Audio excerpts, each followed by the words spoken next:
उत्तर प्रदेश के उपचुनाव में और महाराष्ट्र में बीजेपी की बम्पर जीत पर मेरठ की बीजेपी की महानगर इकाई ने बेगमपुल पर और मेरठ हापुड़ के सांसद अरुण गोविल और उनके समर्थकों ने साकेत चौराहे पर जमकर आतिशबाजी कर जश्न मनाया। आतिशबाजी कर रहे भाजपा के कार्यकर्ताओं ने भारत माता की जय के नारों के साथ बम्पर जीत पर मेरठ की जनता के साथ साथ भारत को शुभकामनाएं दी। इस मौके पर महानगर अध्यक्ष सुरेश जैन ऋतुराज ने कहा, यह बीजेपी की नहीं जनता की जीत है और उत्तर प्रदेश में जनता ने योगी सरकार के काम पर इस उपचुनाव में मोहर लगा दी। तो वहीं एमएलसी धर्मेंद्र भारद्वाज ने भी कहा कि योगी सरकार जन सहभागिता के साथ काम कर रही है। उधर लोकसभा से सांसद अरुण गोविल ने इसे प्रधानमंत्री नरेंद्र मोदी की नीतियों की जीत बताया और कहा कि हम सब लोगों को लोकतंत्र को मजबूत करने के लिए एक रहना होगा, तभी हम भारत को सेफ रख सकते हैं। इस जश्न में बीजेपी से शहर की विधानसभा के प्रत्याशी कमल दत्त शर्मा, मीडिया प्रभारी अमित शर्मा, डॉक्टर दीपक गुप्ता और सनी अग्रवाल समेत भाजपा के कई प्रमुख नेता और कार्यकर्ता उपस्थित थे। योगी जी के नेतृत्व में यहाँ पर 9 उपचुनाव थे और जिसके अंदर 7 हमें प्रचंड बहुमत से योगी जी के नेतृत्व में, मोदी जी के नेतृत्व में हमें सफलता प्राप्त हुई है। और महाराष्ट्र की सफलता तो ऐसी सफलता है, मैं समझता हूँ कि जो एक रिकॉर्ड बन गया, रिकॉर्ड इस रूप से बन गया है कि वहाँ पर उद्धव ठाकरे जी, जो बाल ठाकरे जी के पुत्र हैं, वो बिल्कुल सिमट गई। जो शरद पवार थे, जिन्हें कहा जाता था कि वो देश की राजनीति के न जाने कैसे चाणक्य हैं, अब वो चाणक्य भी वहां पर पीछे चले गए। उनके भतीजे जो भारतीय जनता पार्टी के समर्थक हैं, अजित पवार, उनसे कई गुना सीट उन्होंने प्राप्त कर ली। यानी कि सबसे बड़ा परिणाम जो हमें मिला है, हमें 2/3 मेजोरिटी तो मिली है, लेकिन इसके साथ सबसे बड़ी बात यह है कि वहां पर शरद पवार और उद्धव ठाकरे का पतन हुआ है। ये बहुत बड़ी जीत है। अखिलेश और राहुल, ये दोनों जो है झूठ फैला रहे थे पूरे देश के अंदर।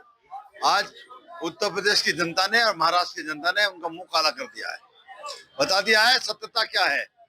और सत्य परेशान हो सकता है, लेकिन सत्य पराजित कभी नहीं होता है। उन्होंने संविधान बदल देंगे कह के लोगों को भ्रमित किया था संसद के चुनाव में। आज जवाब दे दिया जनता ने उसका। कुंदर की जैसी सीट उत्तर प्रदेश में आज 31 साल बाद भारतीय जनता पार्टी वहां पर जीती है। जिन्होंने अपने सिद्धांत छोड़े थे, वो शिवसेना आज मुंह खा गई। उद्धव जो गुट है वो बुरी तरह हारा है। शरद पवार बुरी तरह हारे हैं। जनता ने उनकी बेईमानी को समझ लिया। चाहे ने अपनी नीतियों के साथ बेईमानी की हो, चाहे जनता के धन के साथ बेईमानी की हो, उनका मुंह काला जनता ने किया है। मैं भारतीय जनता पार्टी की ओर से भी, अपनी ओर से भी ऐसे सभी मतदाताओं को जिन्होंने मतदान में भाग लिया महाराष्ट्र में, उत्तर प्रदेश में, उनको बहुत बहुत धन्यवाद देना चाहता हूँ। जो आज चुनाव के रिजल्ट आए हैं, इसमें जो भारतीय जनता पार्टी ने महाराष्ट्र में जो एक देखने वाला रिजल्ट दिया है, इसकी पूरे देश में एक खुशी की लहर है।